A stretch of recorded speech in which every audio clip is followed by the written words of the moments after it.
I mean, there's a lot of work to be done in a very short time. But tonight's lesson is not about the world. Tonight's lesson is about the church. In China, I don't know if a lot of people know what happened in China. Before 1949, China, the church, was much like our church today. Very similar. They had freedom of religion. They took it for granted. I mean, they were just like us. They thought it would go on. Well, there was a rumor, a very extreme rumor. It kept growing and growing that the communists were coming and they were going to take over. Well, the pastors all through China said the same thing. They said, don't worry. Nothing bad's going to happen. God, we're special people. We're special. And God is going to let the rapture take place before anything bad happens. That's what they told them. Well, guess what? On October 1st of 1949, the Communist Party stood in Tiananmen Square with 1 million people and declared the People's Republic of China. And then immediately they started silencing every opposition throughout the entire country. I mean, they went through, and people who were not on their side and bought out, sold out, went to prison, disappeared, killed. I mean, thousands of people disappeared, killed. They didn't know what, he really changed the whole country in just a matter of a short time. Well, years later, Corrie ten Boom? Anybody? Okay. Corrie ten Boom, well, when she went to China, one of her visits, and she went to one of these pastors that had told their people not to worry, and not that the rapture was going to take place before anything bad happens. And she asked him about this, and he hung his head and he said, I'm ashamed to tell you that I did not prepare my people for what was coming. They weren't strong enough. They weren't prepared spiritually. And then most of them fell away. Most of them turned away from God just like that. And they weren't ready. And so I'm telling you that because we're at the same place they were. We're at the same place. In 9/11, 2001, our nation was shook to the core.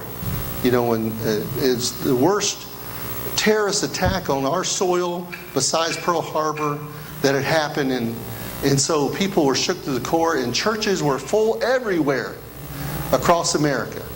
And I remember I was taking my dad, I forgot what he had to do. I was in Chattanooga. I was coming up the mountain.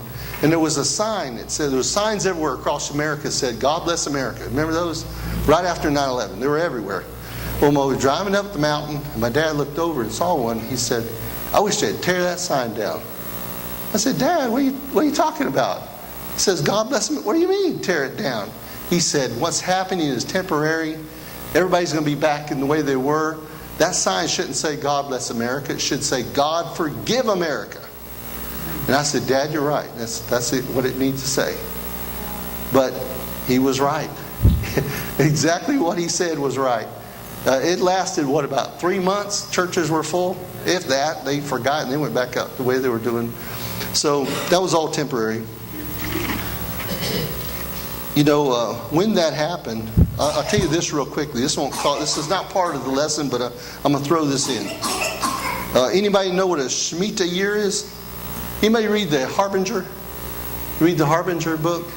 Jonathan Cahn? Oh, that's an eye-opener, I tell you. One of the things that really opened the eye to me is in Isaiah 9 and 10. There's a verse that says, the bricks have fallen, but we will rebuild with hewn stones. The sycamores are cut down, but we will replace them with cedars. What had happened in the children of Israel, God, because of judgment, had brought judgment to the children of Israel. A warning. He was trying to warn them to correct their ways. Well, when it happened, they stood up and they read these words. They said this in Isaiah 9:10. When they said it, it was a curse to them immediately. Because basically what they were saying, God was trying to warn them of what's going to come. And they stood up and said, we're going to rebuild. We'll be better than we were before. Well, it was defiant against God's judgment. And God sent a curse on them immediately. Well, guess what happened after 9/11? When all the rubble cleared and they put up the, what do you call that, cornerstone they brought in there. Guess what? Our leaders stood up, and guess what they did? They read that verse, word for word, over our nation. A curse over our nation is what they did. Well, there's a thing called the Shemitah year on Elul 29th, and on the Jewish calendar is lunar, and it's different days in our calendar, but it's usually in September. But what had happened is on 9/11, that was on Elul the 29th on the Jewish calendar. There was a day that they were told that every 7 years on that certain day, if they were doing what God wanted them to do, they'd be a blessing. If they were not, God would bring a curse on that day. Well, that happened to us on 9/11, Elul the 29th of 2001, which was September 11th.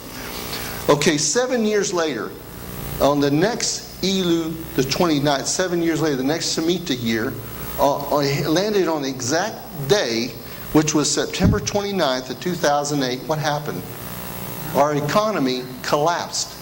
I mean, completely collapsed. We had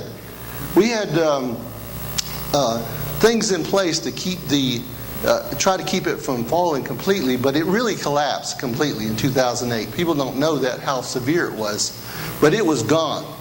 The only thing that kept us up is the petrodollar. Our dollar is the trading dollar for oil around the world right now, ever since World War II. That's the only thing that kept us afloat, because the world couldn't afford for us to go under. It would have brought every economy down. Well, if you remember, during that time, they were bailing out everybody, making money that didn't exist, and bailing out everybody. Well, there was a group of people in Congress that was set up, a team to manage this money and where it went. Do y'all remember watching that? Remember, there was a thing that happened, a very unusual thing that happened. $750 billion disappeared. Do y'all remember? Anybody remember watching the news? And they were saying, they were drilling this team, the lead person saying, where did this $750 million go? I mean, not $750 billion. Where did it go? It was almost $1 trillion. And they said, I don't know. And I was watching that thinking, well, he's the person in charge of the whole team. How could he not know where it went? But nothing else was said. It disappeared. Well, years later, now, I was reading an article, and I found out what happened. What happened is China, we owed China so much money in interest at that point. China says, we're going to bring troops over and take physical possession of part of your land. We're going to bring them over. And the only way to stop them was to take that $750 billion, channel it through Germany, I think it was. It was Germany, I think it was. But anyway, and then it went on to China. That's to keep the Chinese troops from landing in the United States. That we were that close. Did you know that? How close? Y'all might be speaking Chinese right now. You were that close to it. And no one even knew it had even ever happened. But it did happen. And now, so in Elul the 29th, 2001, our economy collapsed, and they tried to prop it up, and they've been propping it up since. Now, fast forward 7 years on the next